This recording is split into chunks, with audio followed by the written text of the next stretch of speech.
Every time I see posts on Instagram or LinkedIn, it's flooded with information about how a leader should be, what a leader should do, and what are the qualities of a leader.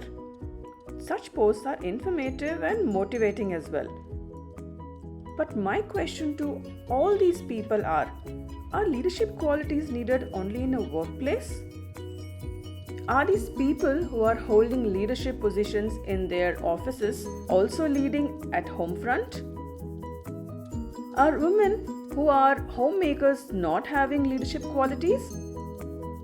Why are leadership qualities only at workplace glorified? Based on my experience being an astropalmist and a psychologist, I have seen leadership qualities in women who are homemakers as well. Neither these women acknowledge this quality they possess, nor has anyone appreciated the same.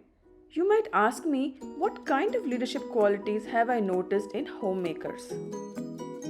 Before I answer this question, I'd like to first appropriately define a leader and the qualities mentioned in psychology textbooks. According to American Psychological Association, a leader is an individual who guides others in their pursuits, often by organizing, directing, coordinating, and motivating. Let's use this same definition and see how women are leaders even at home front. Organizing. Women are fabulous organizers, making sure all the essential groceries are stocked at home so that her spouse and children are fed, making sure all the items at home are kept in its assigned place so that everyone's day goes by smoothly, making sure the children leave home on time to school, are picked up at the right time, making sure they finish their assignments on time, eat sufficiently to be healthy, make sure they sleep on time as well. Women are organized in money management as well. They make sure monthly budget is in place, plus school fees are saved as well in advance, plus taking care of their personal expenses, also making sure her children also get their desires fulfilled. Just to clarify, I'm trying to throw light on daily tasks which illustrate organizing abilities. Coordinating. Just think of a situation where the family needs to attend a wedding in another city. The woman of the house will begin to coordinate with a tailor for everyone's clothes because she wants her family to look their best at the wedding. Then coordinate with her spouse on the travel plan and book the required tickets, coordinate with the extended family about all the arrangements and many more things. Guide. Women are born to show the right path and also there as a confidant. Let's take an incident which all families go through.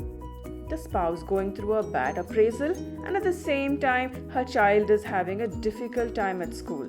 She's playing a dual role of guiding her child to face challenges and also being a confidant to her spouse.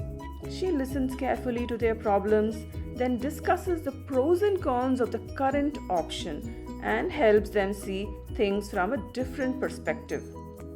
Especially when we are all stuck in a situation, we just need a person to show a different perspective and everything becomes clear. This is just a small snapshot I tried to provide so that you can see how women are great leaders even at home.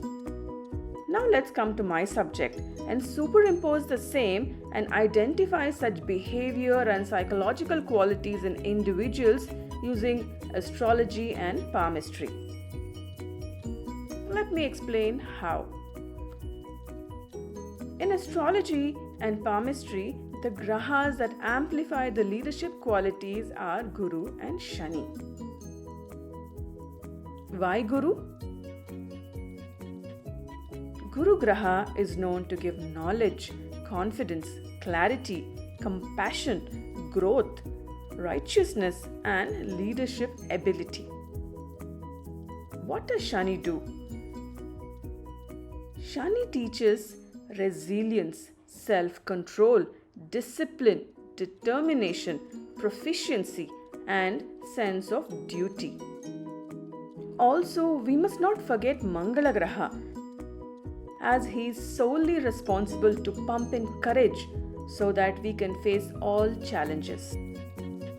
If an individual has leadership qualities, that means Guru, Shani, Mangala are posited in their exalted houses or in their own house or in their friend's house, plus they are aspected by benefic grahas. This is astrological perspective. Now, let's see how we can use the same through palmistry. First indication would be Guru Mount is strong and well developed and has no inauspicious signs. This increases self-confidence and leadership ability. Second indication is strong Shani Mount. This indicates that the individual will have ambition, emotional stability, seriousness, commitment, and consistency.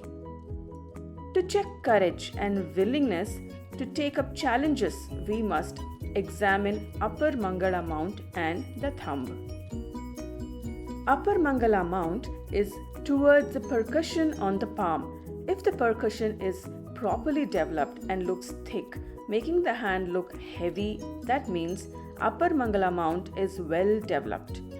This increases courage and resilience. If this part of the palm is soft or thin, then the person finds it difficult to stand up for himself and be easily controlled by others.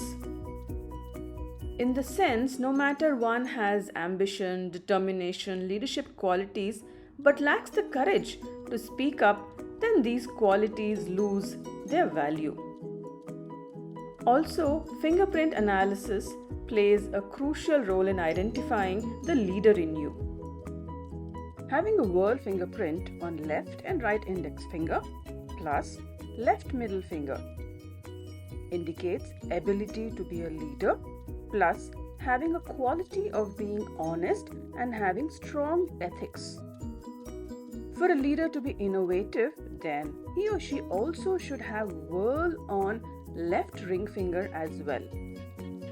This is how astrology and palmistry can help us understand why some people are born leaders and how they have the conviction to guide, motivate, coordinate effectively and be confident and resilient at the same time.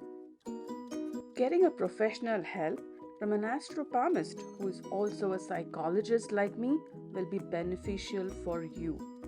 Think about it. Your happiness and peace of mind matters to me. If you like this episode, please share and subscribe to my channel Astro Palmistry and Psychology with Akhila Murthy.